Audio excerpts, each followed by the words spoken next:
ទស្សនិកជនក្រុមការងារគ្រូពេទ្យស្ម័គ្រចិត្តឯកឧត្តមហ៊ុនម៉ាណីបានបំពេញបេសកកម្មដ៏ថ្លៃថ្លានៅក្នុងការបម្រើសេវាជូនដល់បងប្អូនប្រជាពលរដ្ឋដែលឥតគិតថ្លៃក្នុង25រាជធានីខេត្តនៃព្រះរាជាណាចក្រកម្ពុជាអាដាមលេងផាលីសមាជិកគណៈអចិន្ត្រៃយ៍គណៈកម្មាធិការកណ្ដាលសហភាពសហព័ន្ធយុវជនកម្ពុជានិងជាប្រធានប្រតិបត្តិក្រុមការងារគ្រូពេទ្យស្ម័គ្រចិត្តឯកឧត្តមហ៊ុនម៉ាណីតាមរយៈទូរទស្សន៍ព័ត៌មាន VTV នាថ្ងៃទី21ខែមីនាឆ្នាំ2026នេះបានមានប្រសាសន៍ថារាល់ប្រទេសជាតិជួបការលំបាកឧបសគ្គធំៗជាក់ស្ដែងនៅពេលថ្មីនេះមានការឈ្លានពានពីប្រទេសថៃក្រុមការងារគ្រូពេទ្យស្ម័គ្រចិត្តឯកឧត្តមហ៊ុនម៉ាណីគឺជាកងទ័ពអាវសនៅប្រគាកស្មាជាមួយនឹងវីរៈកងទ័ពជួបមុខនិងប្រជាជនភៀសសឹកនៅតាមបន្ទាត់ព្រំដែនគ្រប់កលៈទេសៈគ្រប់គ្រាលំបាកការចុះពិនិត្យនិងព្យាបាលជំងឺជូនប្រជាពលរដ្ឋគឺជាស្មារតីមនុស្សធម៌សុទ្ធសាធដែលស្ដែងចេញពីសេចក្តីស្រឡាញ់បងប្អូនប្រជាពលរដ្ឋក្នុងនាមជាឈាមជ័រខ្មែរដូចគ្នាខ្មែរស្រឡាញ់ខ្មែររួបរวมគ្នាតែមួយអនាគតតែមួយពលគឺការព្យាបាលមិនប្រកាន់បកពួកសាសនាឬក៏និន្នាការនយោបាយណាមួយឡើយសម្ដៅចូលរួមកាត់បន្ថយភាពក្រីក្ររបស់ប្រជាជននិងបង្កើនភាពសុខដុមរមនាក្នុងសហគមន៍តាមរយៈការផ្តល់សេវាសុខភាពសាធារណៈដោយឥតគិតថ្លៃប្រជាពលរដ្ឋរស់នៅក្នុងស្រុកអារ៉ាល់ខេត្តកំពង់ស្ពឺបានបង្ហាញនូវអារម្មណ៍រំភើបព្រោះតំបន់មួយនេះគឺជាតំបន់ជនបទហើយពេលបានឃើញវត្តមានរបស់ក្រុមគ្រូពេទ្យស្ម័គ្រចិត្តឯកឧត្តមហ៊ុនម៉ាណីយ៉ាងច្រើនចូលមកពិនិត្យព្យាបាលជំងឺគ្រប់ផ្នែកទាំងអស់ធ្វើឲ្យពួកគាត់មានជំនឿជឿជាក់លើក្រុមការងារគ្រូពេទ្យស្ម័គ្រចិត្តឯកឧត្តមហ៊ុនម៉ាណីក្នុងការបម្រើសេវាថែទាំសុខភាពដោយឥតគិតថ្លៃដោយមានការយកចិត្តទុកដាក់ពីឯកឧត្តមហ៊ុនម៉ាណីឧបនាយករដ្ឋមន្ត្រីក្នុងនាមខ្ញុំបាទអាជ្ញាធរបាទមានទឹកចិត្តសមមនុស្សសប្បាយរីករាយទទួលនឹងការព្យាបាលបាទរបស់ក្រុមគ្រូពេទ្យដ៏ល្អដែលជាគ្រូពេទ្យស្ម័គ្រចិត្តនឹងថ្នាំព្យាបាលប្រជាពលរដ្ឋរាល់កិច្ចការមានទុក្ខលំបាកទាំងឡាយដែលមានហេតុការណ៍កើតឡើងឯកឧត្តមឧបហ៊ុនម៉ាណីលោកតែងតែយកចិត្តទុកដាក់បាទនឹងចុះផ្ទាល់សួរសុខទុក្ខដល់ប្រជាពលរដ្ឋនៅតាមមូលដ្ឋានជាពិសេសនៅតាមភូមិតាមក្នុងផ្ទះហើយនឹងក្នុងឃុំបាទលោកអញ្ជើញបានមកច្រើនដងបាទទី2ក៏គាត់ស្រឡាញ់ជឿជាក់លើដែលក្រុមគ្រូពេទ្យស្ម័គ្រចិត្តឯកឧត្តមហ៊ុនម៉ាណីដែលមកព្យាបាលជំងឺជូនប្រជាពលរដ្ឋដោយអត់គិតថ្លៃហើយប្រជាពលរដ្ឋតែងតែគាំទ្រជានិច្ចចំពោះដែលឯកឧត្តមហ៊ុនម៉ាណីក៏សូមថ្លែងអំណរគុណចំពោះថ្នាក់ដឹកនាំពិសេសគឺសម្ដេចអគ្គមហាសេនាបតីតេជោហ៊ុនសែនអតីតនាយករដ្ឋមន្ត្រីនៅរាជាណាចក្រកម្ពុជាហើយនឹងសូមគោរពថ្លែងអំណរគុណសម្ដេចបវរធិបតីហ៊ុនម៉ាណែតនាយករដ្ឋមន្ត្រីនៅរាជាណាចក្រកម្ពុជាដែលសម្ដេចតែងតែយកចិត្តទុកដាក់ជូនប្រជាពលរដ្ឋបាទហើយខ្ញុំមកបើកអំណោយឆ្នាំពីឯកឧត្តមហ៊ុនម៉ាណី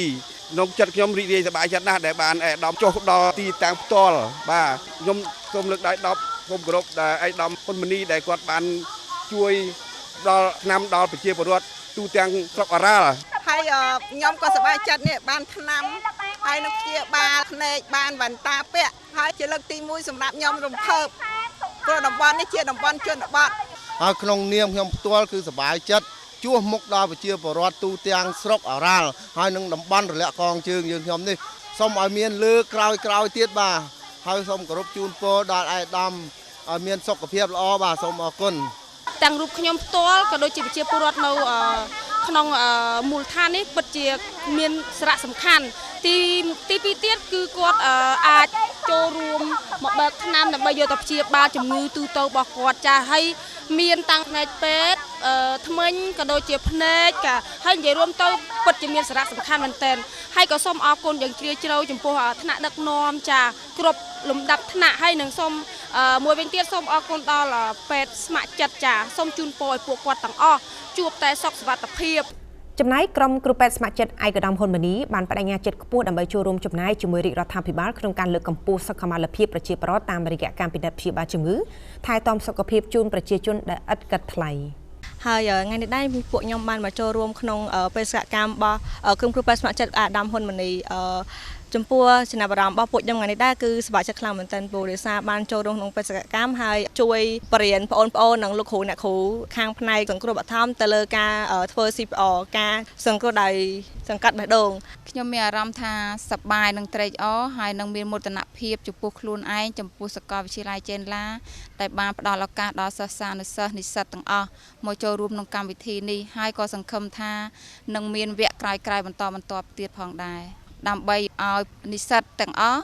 បានសិក្សាស្វែងយល់និងចុះបង្រៀនបន្ថែមបន្តដល់ប្រជាពលរដ្ឋសិស្សានុសិស្សនៃបឋមសិក្សាអនុវិទ្យាល័យក្នុងនាមខ្ញុំជាក្រុមគ្រូពេទ្យស្ម័គ្រចិត្តរបស់ឯកឧត្តមហ៊ុនម៉ាណីពួកខ្ញុំពិតជាមានសេចក្តីសំណូមរីករាយដែលបានមកទីនេះហើយបម្រើសេវាកម្មជូនប្រជាពលរដ្ឋពួកយើងហើយឃើញថាគាត់ពិតជាសប្បាយរីករាយនៅពេលដែលគាត់បានមកគាត់បានទទួលសេវាកម្មឃើញថាគាត់សប្បាយចិត្តហើយទទួលដោយសេចក្តីសប្បាយចិត្តជាមួយពួកយើងផងដែរហើយក្នុងនាមពួកយើងជាយុវជនខ្មែរពួកយើងនឹងខិតខំបដិញ្ញាចិត្តថាបម្រើសេវាកម្មជូនប្រជាពលរដ្ឋរបស់យើងឲ្យកាន់តែល្អថែមទៀតហើយពួកយើងសប្បាយចិត្តដែលឃើញពួកគាត់មានទំនុកចិត្តលើពួកខ្ញុំដែលជាក្រុមគ្រូពេទ្យស្ម័គ្រចិត្តរបស់ឯកឧត្តមហ៊ុនម៉ាណីហើយក្នុងនាមជាយុវជនហើយនិងជានិស្សិតអសតសាស្ត្រដែលបម្រើនៅក្នុងវិស័យសុខាភិបាលពួកយើងនឹងបដិញ្ញាថានឹងពង្រឹងសមត្ថភាពហើយនឹងព្យាយាមពង្រឹងដល់ការផ្ដល់សេវាទៅជូនបងដែលមកពិនិត្យជំងឺកាន់តែល្អទៀតហើយពួកខ្ញុំពិតជាសប្បាយរីករាយមែនទែនដល់ពេលដែលឃើញពួកគាត់មានស្នាមញញឹមដល់ពេលដែលពួកខ្ញុំផ្ដល់សេវាកម្មជូនពួកគាត់ហើយជាចុងក្រោយខ្ញុំក៏សូមអរគុណដល់ឯកឧត្តមហ៊ុនម៉ាណីដែលគាត់បានផ្ដល់ឱកាសដល់ខ្ញុំនៅក្នុងការចោះមកជួយអ៊ំពុំមីងហើយពួកខ្ញុំពិតជាសប្បាយរីករាយនឹងទទួលបានបទពិសោធន៍ថ្មីនៅក្នុងការចោះសហគមន៍ពីមួយតំបន់ទៅមួយតំបន់ទៀតផងដែរសូមបញ្ជាក់ថានៅក្នុងរយៈពេល14ឆ្នាំមកនេះក្រុមការងារគ្រូពេទ្យស្ម័គ្រចិត្តឯកឧត្តមហ៊ុនម៉ាណីមានសមាជិកាចំនួន 36,000 នាក់ដែលមាន28សាខាក្រោមការដឹកនាំចង្អុលបង្ហាញដល់ប៉ិនប្រសពនិងដោយផ្ទាល់របស់អាដាមឧបនាយករដ្ឋមន្ត្រីហ៊ុនម៉ាណីប្រធានកិត្តិយសក្រុមការងារគ្រូពេទ្យស្ម័គ្រចិត្តឯកឧត្តមហ៊ុនម៉ាណី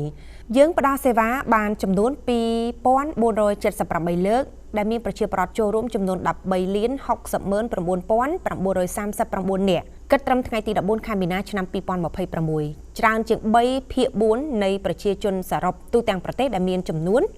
17,70,4,090 នាក់ធៀបទៅនឹងឆ្នាំ 2026 បើគិតសេវាជាមធ្យមប្រជាពលរដ្ឋក្នុងម្នាក់ចំណាយអស់ $50 សរុបត្រូវចំណាយទាំងអស់ប្រហែល $680,045,6,950 សហរដ្ឋអាមេរិក